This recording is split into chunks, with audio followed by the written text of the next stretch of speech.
Special thanks to Izox for the story. Please check him out in the description below. Now on to the story. Tmelm was hunting. He gripped his spear between his 6-fingered hands and used his 6 legs to move through the forest. Thanks to his many eyes, he had a superb vision of the surrounding forest. The trees already began losing their leaves, and he would need the meat of a Zvelva, or something similarly sized, to get his family over the winter. Luckily, the crunchy orange leaves of the trees created the perfect environment for tracking and hunting large animals. He raised the carapace that enclosed his torso and waited for a sound to come to his ear. He waited silently for minutes, nothing that indicated any animals nearby. This close to the village, he would have been lucky to catch anything. Guess he would have to search over the hills, between them and the large salty lake. After he had moved over the hills, Tmelm swept the area for a Zvelva or a tablik. He was just about to give up when he stumbled through the forest and saw an unknown creature standing on a clearing right next to a tree. The unknown was unlike anything Tmelm had ever seen before. With only 4 limbs, it used 2 of them to stand upright and apparently the other 2 to eat. Seeing as it removed a few red leaves from the tree it stood next to. It had no carapace. Its entire body was covered beneath black, flexible skin. He couldn't see any eyes or ears, so it was likely that it hadn't spotted him yet. Tmelm was fascinated by the creature and would have observed it for hours, but the fading sun reminded him that he didn't have much time. Could he hunt the creature?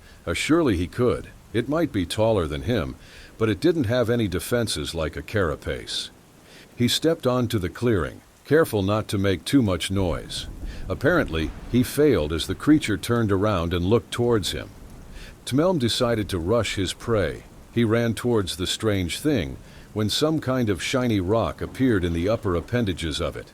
It didn't look sharp, so Tmelm ran further and almost reached the creature, when the sound of thunder reached his ears. Pain erupted in his body. He looked down to see a hole in his clothes. Whatever this was, he would survive it. He closed in on his target, then another thunderous sound reached his ears. The pain in the side of his body massively increased, and he looked down again. Cracks appeared in his carapace.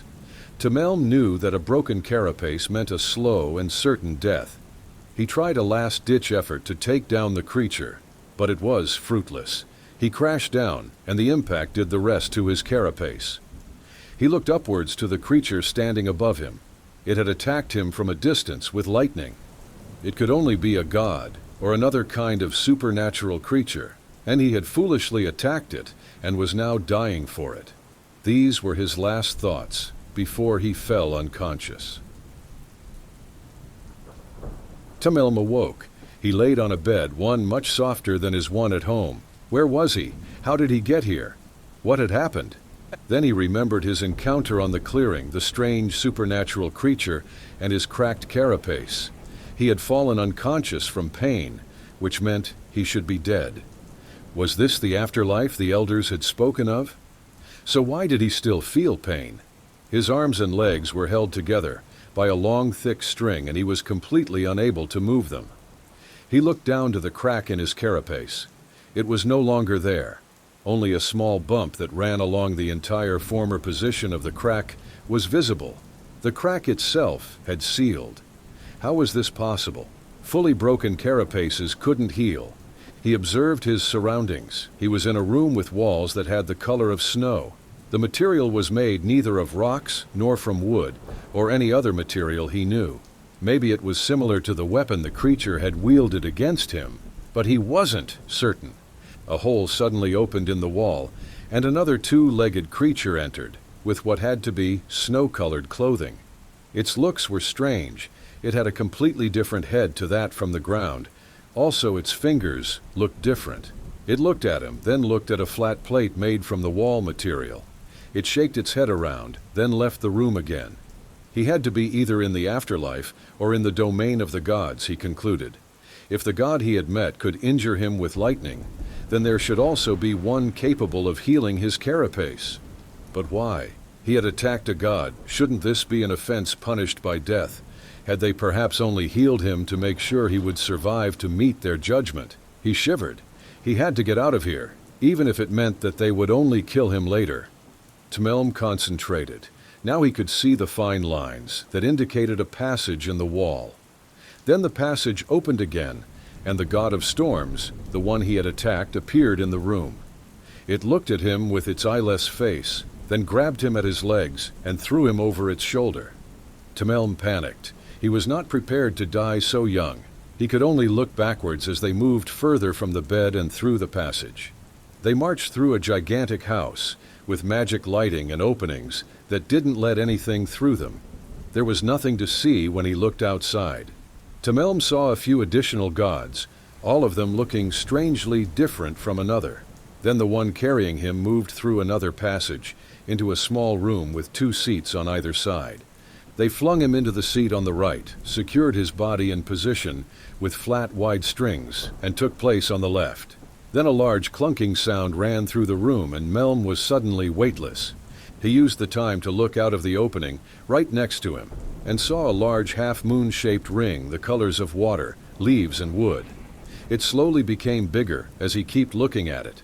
Was this how these gods saw the ground? Then he turned left and saw the one touching a wall full of lights and differently colored protrusions. Suddenly he was pressed into his seat. The sudden weight left him without breath, and he struggled to regain air. This continued for about 10 seconds before he was weightless again.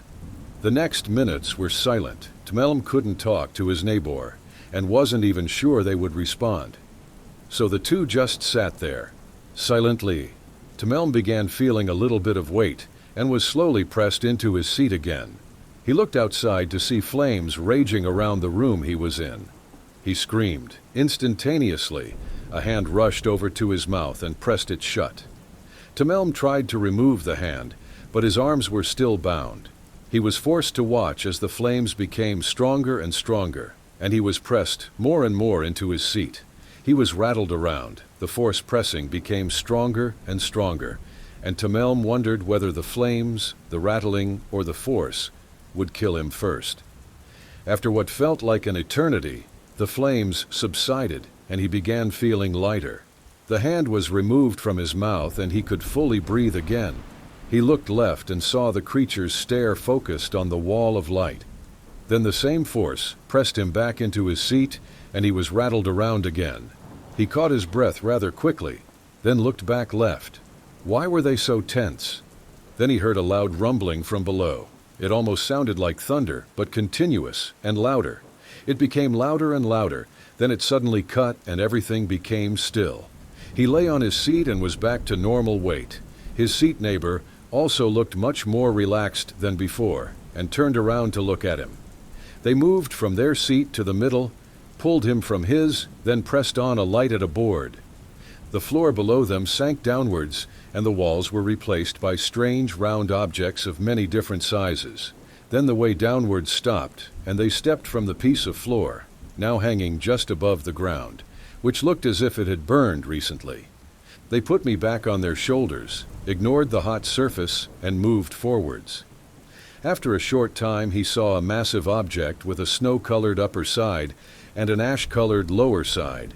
He couldn't estimate how high it really was, but it surely was high. Behind it was a large surface of water, with its typical coloring and small waves. After being carried even further, he recognized where he was. The large object had stood on the shore of the large salty lake over the hills, and he was currently on his way towards the hills. Did the god of thunder really bother to carry him personally back to his village?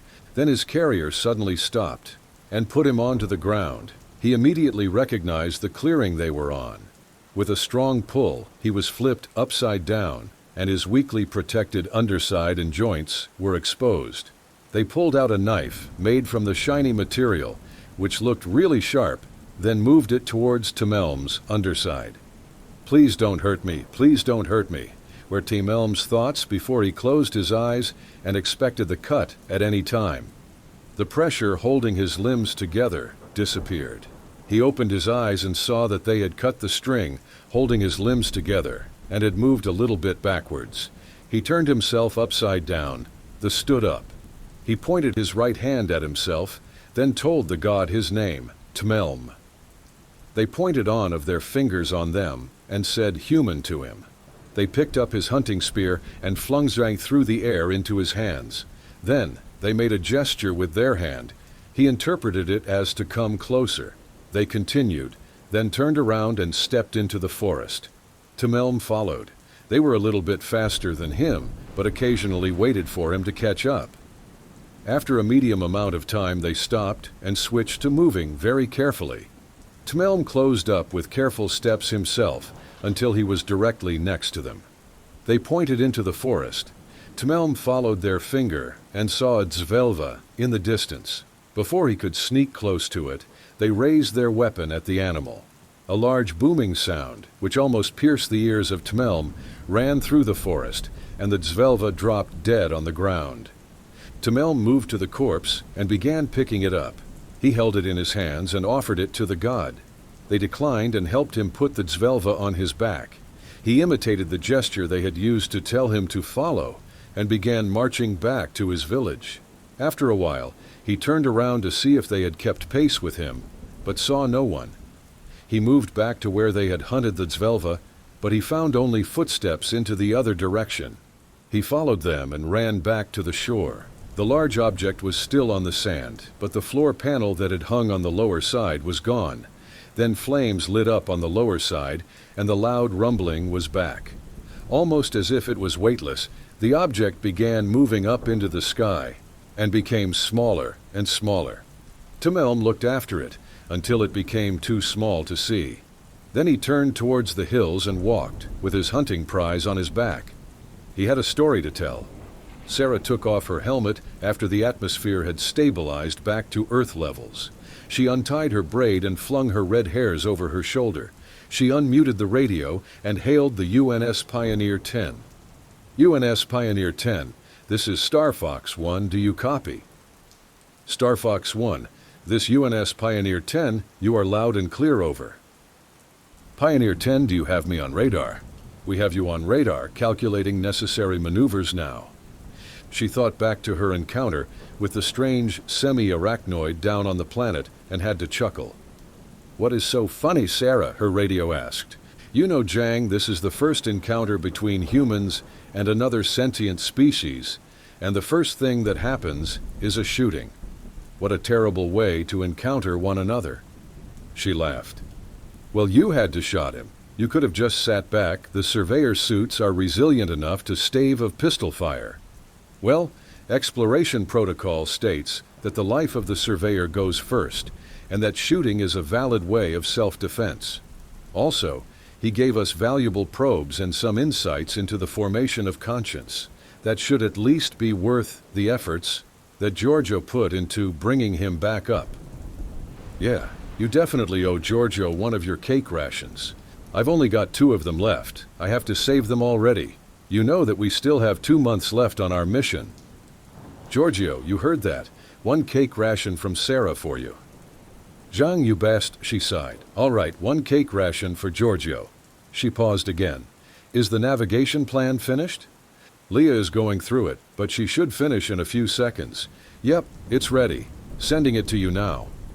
Sara waited a few seconds before her control display blinked, and she was greeted by an orbital map with trajectories and maneuvers necessary to redock to the Pioneer. Let's see, 4 hours until rendezvous, so about 5 hours until I'm back. Would you please fill out the report with all the things that happened on the Pioneer, darling? All right, love, I'm gonna do it, but only if we're going to have some fun tonight. Thanks, darling. I wanted some yesterday already. Sara, you know that all of this goes into the protocol, and this time around someone is actually going to read it. Of course I know. That's why I said it, and everyone is going to know that you cheated me out of a cake ration. See you in 5 hours.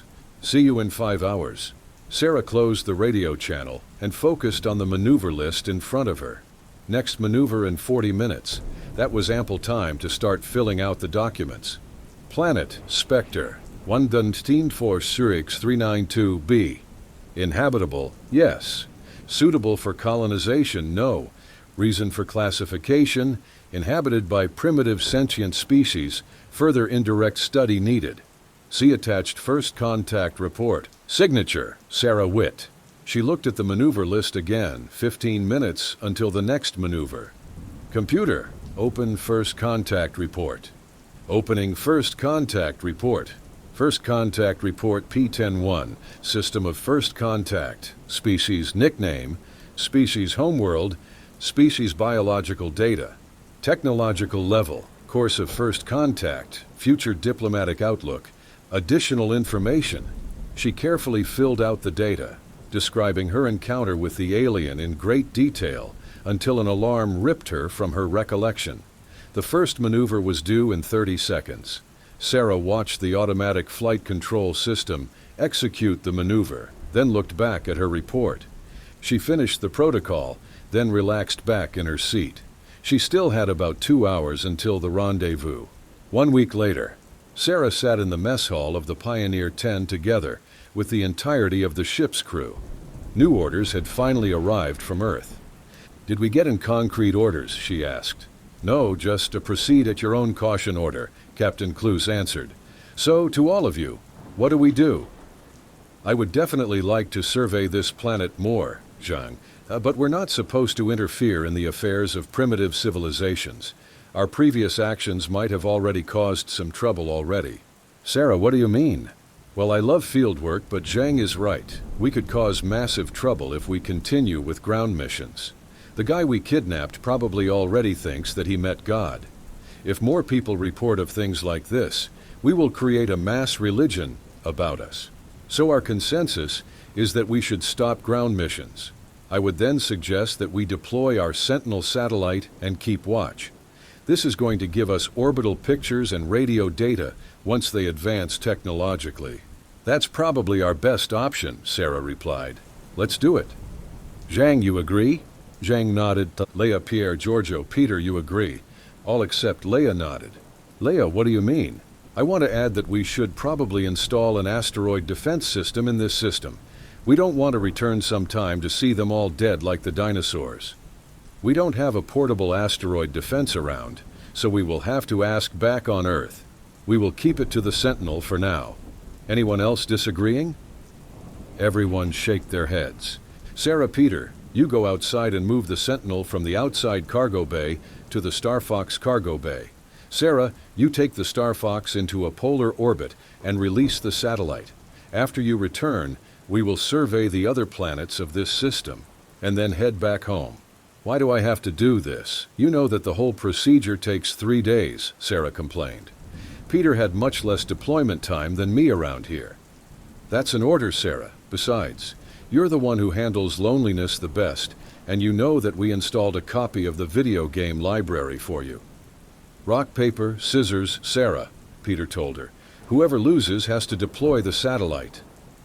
"Rock, paper, scissors," they yelled. Sara pulled her hand to a fist, only to look at Peter's flat hand. "Oh, all right, I will do it." "Told you so," Cluse remarked mockingly. Sara was back in one of the small orbital shuttles of the Pioneer 10. She looked at the console of Starfox 2, then sighed. The orbital maneuver that would increase her inclination to 90 degrees was almost complete. She put the helmet of the NBCS suit on, made a pressure test, then she regulated the atmosphere of the cabin to 0. After the maneuver finished, she left the Starfox through the side hatch and opened the external cargo bay. She took the large satellite from the cargo bay, connected it to a cable, and flanged it away. Then she used her EMU to follow it until it was stopped by the cable. She extended the solar panels, deployed all the long antennas, checked the FTL communication system, and extended the radar shield. Sara activated the automatic orbital maneuvering system, released the satellite from the cable, and returned to Starfox 2. Back in the cockpit, she took one last look at the Sentinel satellite before activating the RCS and maneuvering away. The Sentinel would maneuver itself into its final orbit, time to return to the Pioneer 10. Tmelm looked into the night sky. He was thinking about what had happened to him several days ago. When he had returned home, he had been shocked to find out that he had been away for 3 days. Most had initially called him a liar when he had talked about his encounter, but he had wisely taken the godly string with him. After realizing that it was uncuttable, and after seeing the bump on his carapace, all of them changed their mind. Now he was pondering, when would human god of thunder visit him again? He didn't know. He only knew that the gods lived in the sky, somewhere up there, among the stars. He looked there every night for a sign, even a small one. Come on, give me a sign, he thought to himself. He stood there for a while, until a small star ran over the night sky and disappeared below the horizon. Something clicked in his head. He understood now. They wouldn't come back, not for him, but somewhere, up in the sky. Human, the merciful and generous god of thunder, had a watchful eye on him. If you enjoyed this story and wants to support us, please leave a like and subscribe to our channel. And for every comment that comments heart, I will heart every single one of them. Thank you for your time.